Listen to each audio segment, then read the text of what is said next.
Mehdi Parizeau, né à Nice il y a 39 ans, est un musicien hors norme. Élève d'André Ceccarelli, il commence à jouer de la batterie à 6 ans avant de découvrir la guitare, le piano, la basse. Bref, ce multi-instrumentiste surdoué a soif d'apprendre.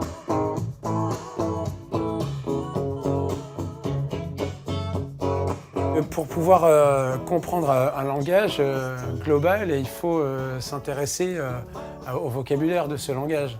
Et pour moi, une basse, c'est quelques mots du langage de la musique, et la batterie, pareil.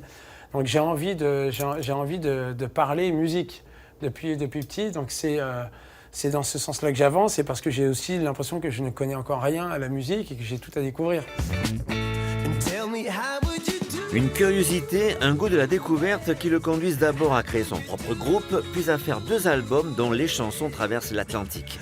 Ce touche-à-tout, musicien mais aussi arrangeur, réalisateur artistique, va travailler avec Charlie Winston, frérot de la Vega, grand corps malade.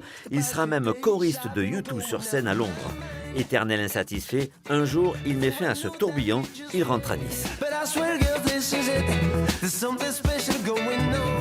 J'avais envie de revenir à Nice, c'était de recommencer et de repeindre un petit village que je connais déjà un peu mieux. Et quand je dis village, c'est quand même une ville, mais on est à Nice, de recommencer une histoire. Et pourquoi pas de recommencer une histoire qui va grandir un peu derrière, parce que toutes ces étapes-là, on ne les contrôle pas.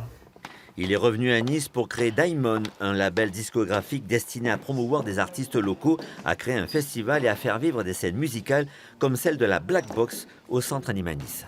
Je considère que Diamond est une identité, une marque qui veut développer, créer et accompagner plein de rêves, les miens et ceux des autres, donc d'artistes.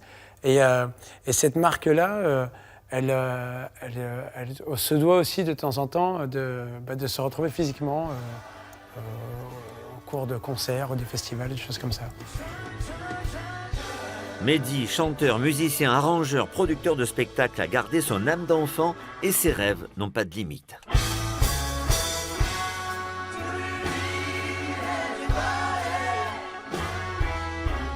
J'avais envie de gagner Roland-Garros au tennis, mais ça c'est un peu trop tard. À un moment donné, j'imaginais que je pouvais faire la carrière de Yannick Noah, mais à l'envers.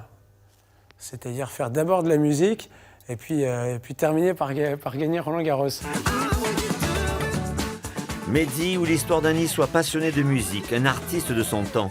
Le chanteur de Eurythmics, Dave Stewart, qu'il avait découvert dans un bar à Nice, a dit de lui « Il a l'enthousiasme d'un gamin tout en assurant comme un pro ». Il ne croyait pas si bien dire.